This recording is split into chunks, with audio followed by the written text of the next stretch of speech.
All right, so what exactly happens to your brain if you smoke weed for 30 days straight? All right, let's listen. New error. Exactly what happens to your brain if you smoke weed for 30 days straight. Published by Unilad Tech.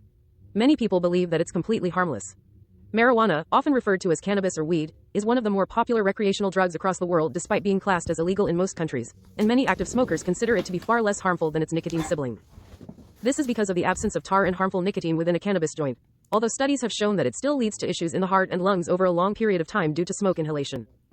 Major health organizations have also pointed towards concerning side effects present within heavy weed smokers, and groundbreaking scientific research also suggests a link between the habit and the development of cancer among some individuals. However, its short-term effects are still a point of fascination among many, especially for individuals who indulge in the habit on a daily basis, and one YouTube video has revealed exactly what happens to your brain after a month of the devil's lettuce. As shared by the infographics show, cannabis is innately a psychoactive drug, meaning that it affects your nervous system, it can alter how you think, what you see, and what you hear.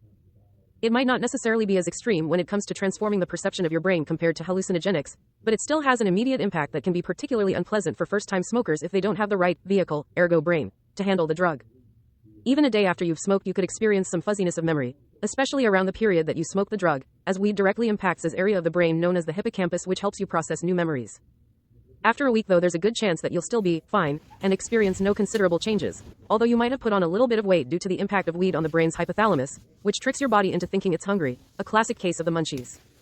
It can even cause pain to reduce over time after regular consumption, and to an extreme end in some more heightened medical cases where weed can calm down the tremors of a condition like Parkinson's. This is because the brain's peripheral nerves, which detect pain sensations, actually contain receptors for cannabinoids, which block nerve pain and reduce the impact that you feel upon your body. One potentially major downside, however, is the decrease in motivation that scientists are still finding hard to measure within the body and the brain as a result of weed smoking. Studies have shown that people are less likely to press a button that prompts a reward after smoking cannabis, and this relates to your everyday life where you'll feel less drive to do the things you want or need to do when high. There also isn't a clear or straight answer when it comes to the impact on anxiety, as while some claim the drug helped calm their feelings of anxiety, others recounted its heightening, especially in doses that contain high levels of THC. Studies have suggested that only between 10 and 20% of weed smokers develop a dependence on the drug, but when that does occur, it can be challenging to deal with as you seek the psychological changes that it gives you and require higher dosages to experience the same feeling.